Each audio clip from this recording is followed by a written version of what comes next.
Hey guys, how you doing? In this video, I'm going to talk about some coming opportunities for home buyers here in the East Bay. But before we get started with that, let's talk about some administrative items. First of all, guys, if you're looking to buy or sell a home, please, my number is going to pop up around the screen here.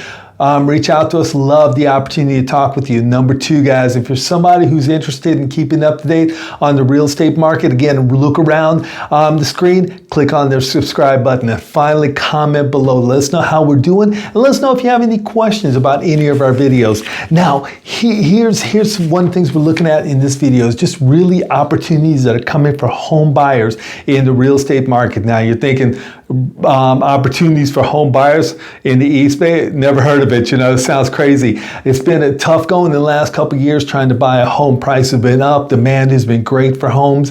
You know, it's leading to overbidding, higher prices, multiple offers, having to take on undue risk by removing contingencies and so forth when buying a home. You know, it's been tough. And when we're talking buyers, a lot of times we're just thinking first-time home buyers, but there's plenty. There's a whole another group of category of buyers, and those are who are selling a home then buying another. You're downsizing and buying a home. You're upsizing and buying a home. You're changing jobs and selling a home and buying another home in another area, or you're an investor and you're constantly buying homes, you know. So this is really going to be an opportunity for all of our buyers in the East Bay market. So let's get in talking a little bit more about this opportunity. You're going to see a slide that's going to pop up behind me, and again, if you guys have been paying attention to any of my videos, you've seen this slide before. This is the monthly average prices of homes in central Contra Costa County over the last 4 years. Now, we're looking at 4 cities in central Contra Costa. That's Concord, Pleasant Hill, Walnut Creek, and Martinez. Now, you may say, Ron, I don't live in one of those cities. So, but here's the thing, guys. Numbers may be different. You know, average price may be different in Concord. It may be different in Martinez. It may be different in Alamo. But one of the things we're going to see is the trends are going to be the same. So pay attention to trends. If prices are trending upwards in these cities, you're going to see trending and upwards in all East Bay cities, and vice versa. If it's trending downwards, you're going to see it trending downwards in all East Bay cities. Now, again, average price. One of the things for us to pay attention to is the green line. That's 2024. We see 2024 really starting out with gangbusters, and we're setting record home prices. And then suddenly we get in April and prices tend to look like it's dropping off, you know, so the market's shifting a little bit. And let's talk a little bit about what's happening. Why is prices dropping off just a hair here in April? Let's go to the next slide. Now, again, we're seeing these lines, and this time these lines represent monthly inventory in those 4 cities. Now, when we start talking monthly inventory, we're talking months of available inventory. So if you see 2, that means there's 2 months of inventory available. You see 3 months of inventory. You see 1.5 months of inventory is available at that particular time.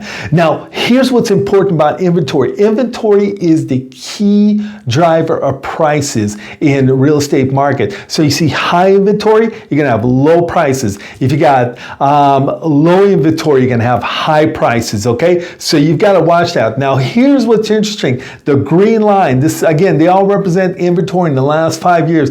You see that green line, that's 2024. You see inventory trending downwards. Now, you would expect price to be going upwards. But if you remember the last slide, we actually saw that prices in April was trending downward. So we had a slight downward move in prices in the month of April, whereas inventory between February and March is actually down. So the expectation with downward trending inventory, we should see prices in April going up. And you ask the question, well, why is prices dropping off in April? Let's take a look at overall inventory. Again, looking at the slide with inventory numbers on it, if you look at that green line, despite it being a downward trend, we're seeing inventory higher than we've ever seen before. We've seen inventory higher than we've ever seen before.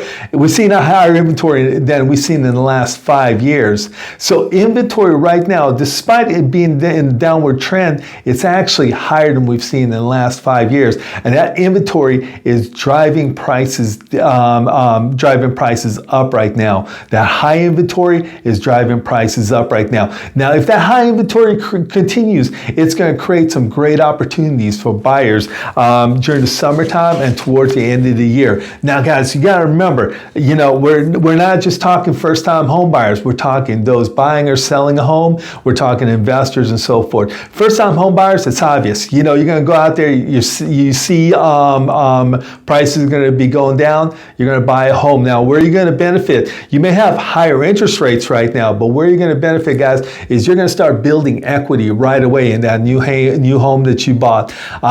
If you're renting right now, when you walk away from your rental, you're not taking any money. When you buy a home, every time you pay your mortgage, you're building equity in that home. Every time you pay your mortgage, you're paying down your principal just a little bit, and you've built equity in that home.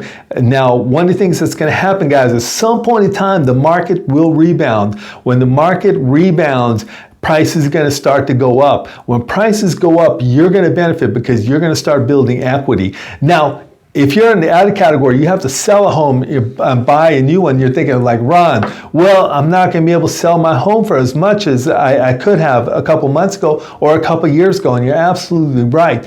But here's the thing. When you're buying that home, you're going to buy that home at a much better price. You're going to start building equity much quicker. It's going to be, you're not going to have to take on undue risk when buying that new home. It's going to be easier to buy that new home. And you're going to start building equity right away. And when prices rebound, when that market rebounds and prices start to go up, you're going to benefit. You're going to be building equity in that new home, and you're going to build equity faster in that new home. You know, and just for anybody, buying opportunity is going to be great. Now, the one thing that could throw a monkey wrench in this is I mentioned interest rates, guys. If we see falling interest rates are going to attract more buyers to the market. It's going to allow more people to qualify for homes. They're then going to buy down this high inventory, and the inventory is then going to become low and drive prices up. Now, if you would have already bought a home before that, you know, you're going to benefit from interest rates going down, inventory going down, and prices going up. Hey guys, any questions or so? Comment below, let us know, leave your questions below. We'll definitely get back to you. Also, if you are looking to buy or sell a home, guys, reach out to me. Love the opportunity to talk with you. And finally, look around the screen. If you're somebody who loves to keep updated with the real estate market, click on the subscribe button. Again, guys, thanks for your time. Talk to you soon now. Bye-bye.